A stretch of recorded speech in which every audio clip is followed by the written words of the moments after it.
Welcome, ladies and gentlemen, Gungans and droids, to the top 10-ish Gear 13 characters that I want to help give you guys, because Gear 13 has done some absolutely bonkers things in Galaxy of Heroes, and it's only been about a week since it's been in here. We saw Grievous do some crazy things. I've seen screenshots of Sith Marauder doing crazy things. Cups Fan Han put out a video about Kandor's Ordo being apparently crazy as well. The number one thing we're kind of drawing this information off of today is basically my understanding of how kits operate and how mods are going to affect the kits, because numbers are one thing. Numbers don't tell the full story. It's how mods and kit interactions kind of make Gear 13 a much bigger thing. Secondly, SWGoH.gg, they did a good numeric breakdown on the changes from Gear 12 to Gear 13. So we're going to use this data, but furthermore, the third thing, which probably that's going to be kind of the second most used source of information for me, is a fantastic data breakdown by Destructo11. They did an amazing breakdown with the data from SWGoH.gg, and they kind of compared it to everyone overall, because a stat might look good on a character, but when compared to other Gear 13 characters, it might not be that appealing. All right, I'm not even going to waste your time by waiting for the number one thing. Most of these characters are not going to be ranked in a certain order, but by far, the number one winner between the data, my opinion, as well as pretty much I think the community's opinion right now, the most significant Gear 13 change, General Grievous. And this isn't too surprising, because the developers talked a lot about General Grievous when discussing Gear 13. He by far had the most substantial impact with Gear 13, and when you combine it with his kit as well as how he interacts with other characters in the game, he by far is probably the number one most significant character at Gear 13. As you see, he was my first Gear 13 character, of course, and we've already seen some crazy things, and we're just getting started. Basically, the number one thing that comes with this Gear 13 piece is the amount of health gain. He had the most significant health changes with Gear 13, and the numbers, just the flat numbers, don't tell the full story. The flat numbers show that he had one of the most significant health increases, but when you consider how mods interact, it makes his health pool monstrous. And how it works is, now when you add health mods and all these lovely 16% health mods that you put on General Grievous, it's multiplying all of the health pieces that were added at Gear 12, whereas before, when he was at Gear 12, it would only multiply all the health from Gear 11 and below. So Gear 13, aside from the flat number increases, he gets like 13,000 from the injector piece, plus he gets like 8 speed, some health steal and whatnot. When you add that piece, add these health mods, he has a huge amounts of health, and what that means is huge amounts of damage output. His AoE is based on his max health. His max health is going to increase even more with his Skittering Horror ability, which uses max health for damage. His Metalloid Monstrosity is going to keep increasing his max health every single time he's taking a turn. So although this is what he looks like when mods are added, it's going to keep going higher and higher and higher. And besides just him being monstrous for things like Arena, and he's definitely the most consistent Jedi Rev encounter aside from Darth Revan himself, this is pretty big because Geonosis Territory Battles is here, and so far Grievous is one of the most important characters for Geonosis Territory Battles as well. Now, the rest of this video isn't going to be in any particular order, but we're going to stay on the topic of General Grievous for a second because it's kind of relevant.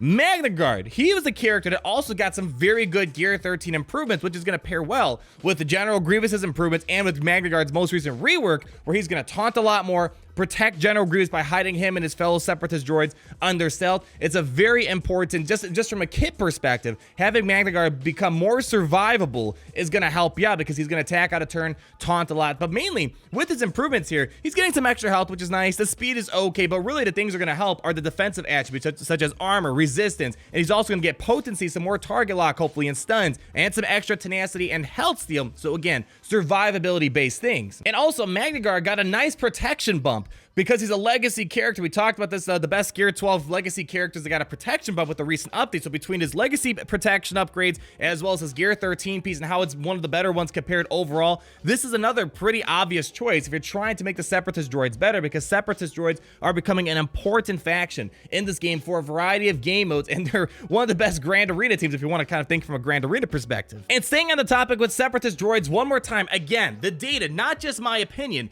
the data is suggesting that B1 Battle Droid is also going to be a great addition at Gear 13 compared to the picture at large. Mainly, the B1 Battle Droid, one of its most important mechanics is being able to constantly be call. He's going to be calling himself to assist. The thing that's important is, especially when you consider Blast Him and how much damage that puts out, and these attacks out of turn that deal 40% less damage, when bumped up to Gear 13, he now gets about a 36.7% damage increase. So that's one of the better damage increases in this game with this Gear 13 update, and we also get some extra things like speed and potency. And potency, don't underestimate it. You want to make sure he's constantly applying target lock, because especially with Grievous's new leadership, with the rework, target locked enemies can't counterattack. So that's why this potency upgrade is also important. Han Solo, he had some of the biggest changes for his attacking attributes. Now, taking this abstraction and applying it to the real world, the best way to describe this is comparing all the attackers in the game that we have. Han Solo got the 4th most improved attacking attributes. Han Solo is one of the highest damage dealing characters in this game, and between the frequency of how much he attacks as well as the just the numbers he puts out already, Gear 13 is showing that his damage has been increased about 46.3%. So again, a pretty significant upgrade. Not as big of a damage increase as General Grievous and his max health contributing to his damage output, but still, nonetheless, Rebels are a cornerstone team in this game. Now, moving on from Han Solo, let's talk about Commander Luke. Now, to be honest though, Commander Luke got pretty much mild improvements, some above average things to his kit, but keep in mind there's a few things with his kit we have to kind of have in the back of our minds when we're considering who to upgrade to Gear 13, because keep in mind he regenerates a lot of health and protection. So the more health and protection he has in his stats, the more you get to recover when he uses call to action, and also he puts out some good damage as well. So when we look at the attackers in the game, he got some mild improvements. He got mostly a 30% increase in his attacking attributes, and plus on top of that, besides getting a little bit of extra health, some extra speed, and we already talked about the damage, how that's improved. He got 30% potency and plus 12% tenacity. And when you already know Commander Luke Skywalker's kit, there's already a lot of tenacity kind of built into the kit, and the potency will help you land more stuns, land more buff immunity, remove more turn meter. All right, the next topic here, and this is going to be kind of obvious, I think, but maybe not too obvious. The Sith Empire. The second character, as you see, that I got to Gear 13 has been Darth Malak. Now again, Malak is one of those characters, kind of like Commander Luke, where honestly he didn't get a significant upgrade with his Gear 13 when you just look from a numeric perspective, but when you consider how his kit operates, it's a pretty big thing. And always the number one rule is that whenever a gear bump is happening to a new tier, usually giving Gear 13 to the meta characters is never a bad idea, because they're going to be sticking around for quite a while, and it's going to help you perform better in arena as well as grand arena and whatnot. But really the main thing that I want to point out with Malak is that he got a decent bump, we're not going to say too extraordinary bump, for his survivability. Furthermore, his damage output kind of increased a little bit, up to 25% or so. And the damage output, we got to keep in mind how it kind of works, because with Drain Life, he's going to get Dark Infusion, and he's going to get plus 35 offense up to 3 times, which you can stack to. So when you incorporate how his he got a little bit of a damage increase, and also when you consider how much health and protection this character has in total, he has about, let's just say for math purposes, almost 200,000 combined health and protection. And if you understand how his kit works, he removes all of his protection and he puts it inside of his health pool, so his survivability is going to be crazy high when we look at the picture overall, and he can constantly regenerate all of that health back through his Drain Life ability. So Darth Malak, kind of a no-brainer. He already puts out some amazing damage when you're using your Torture ability and your basic ability, and he can constantly refill that massive amount of health that his kit allows him to have. Sticking to Sith Empire, let's talk about HK47. Now, I'm actually surprised. The Sith Empire, by and large, got a pretty decent boost, and especially with HK47, he got a huge boost of about 40%, 0.6% Destructo says, to his damage output. And when you look at his kit right here, he has a lot of extra potency, a lot of extra tenacity. Health steal is going to be important because this guy can regenerate a lot of his survivability back already because of how his kit operates. And when you consider the damage increases that happen with Gear 13, and he's already one of the bigger damage dealers, his special ability, Assassination Protocol, is kind of the finishing blow to a lot of characters. So being able to amplify his damage even more is going to be helped out greatly because of how this power cell injector works. And lastly, for the Sith Empire, I mean, it's going to be odd. I'm not actually going to recommend Darth Revan for Gear 13, mainly because overall his numbers for the increase in Gear 13 are a bit below average compared to those overall, so you're not going to be getting that much of a gain through this, except maybe if you want that extra speed. That's the only reason why I'd say go for it, or the health steal. But if you're expecting like Han Solo or General Grievous type improvements, I wouldn't say don't be looking for that here. It's not that big overall. I mean,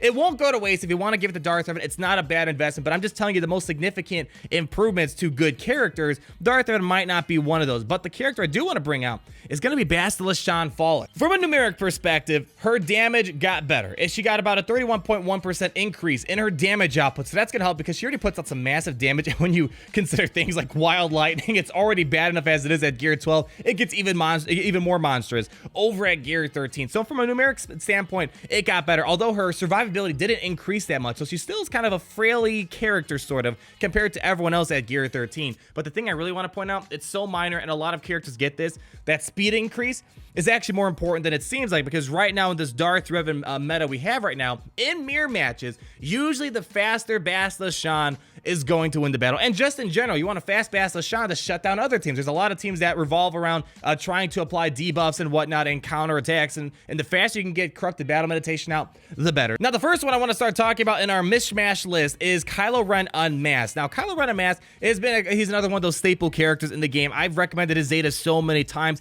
Now, when you think of Grand Arena, you want a lot of good teams out there, and Kylo Ren Unmasked, he already has high survivability because of how Merciless Pursuit works with the Zeta, how Scarred works, and just how his kit overall kind of helps him out because he gets to recover a lot of health. He's a very tanky character, and when you look at the gear 13 numbers, Kylo Ren Unmasked had one of the most significant upgrades for tanks in this game because of all these extra armor and resistance upgrade, and he has more tenacity with this kit, extra health steal, and he gets a little bit of extra speed. That's not the most significant thing, but when you understand how Merciless Pursuit works and the rest of his kit with all of his health regeneration and high survivability, this character is going to become more difficult to take down once he's at gear 13. Nest, oh my gosh, she's already annoying in this game. She's one of the most annoying characters we have in Galaxy of Heroes. She can take out so many teams by herself. It's not even funny. With her gear 12 finisher piece, she gets a lot of extra tenacity. As you can tell, I modded my Nest for tenacity. A high tenacity Nest is so hard to deal with. She gets extra health steal, and if you understand how her kit works, she already recovers a lot of health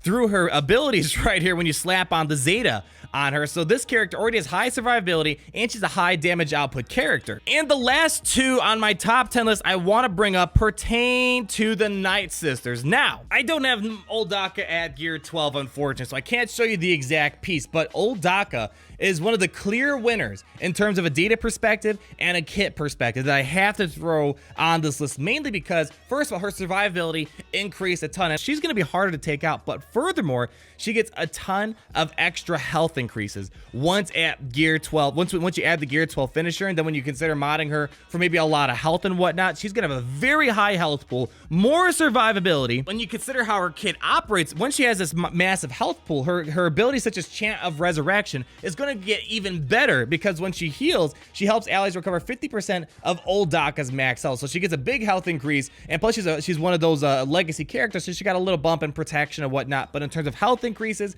gear 13, the gear 12 finisher is going to add a lot, and then when you mod her for lots of health, she's going to keep the Night Sister surviving a lot longer, which is going to make it a lot more difficult to take out a Night Sister team. And Night Sister Zombie is going to be the last one on our list, which pairs well nicely with our Old Daka discussion because, one, she got a little bit faster. You want a fast Night Sister Zombie so she can quickly try to get her endless horde going so she could be a fast tank you want on the field, but also she got one of the most significant upgrades for tanks in this game. Actually, I believe she's in the top 4 or 5 characters, 4 or 5 tanks in the game. They got the best gear 13 upgrade, and when you consider how her kit works, it's more of a clear choice to recommend, whereas Stormtrooper Han got the best tank increases in the game for defensive stuff, but Stormtrooper Han's not that great of a character, so it's hard to recommend that. But Night Sister Zombie being one of the best increases in gear 13 for tanks, when you consider all this armor and resistance, and also extra tenacity, so harder to get a buff immunity, ability block, dazes and whatnot, and she gets extra health steal. This is going to be one of those characters that's going to be annoying to deal with in a Night Sister team. And let me know down below, what other characters are you planning to add the gear 13 anytime soon? A lot of great characters out there, but these, I think, are going to be the core ones to get to gear 13 first. Plus, it's going to take a while. Even this 10 list should be enough to hold you guys for a while because this stuff is going to either be expensive or it's going to take a long time to farm. Like the video if you did enjoy. Comment down below on your thoughts. Be sure to subscribe so you're not missing a thing. Would love to hear your thoughts, and I will see you lovely people in the next video. Peace out, everyone.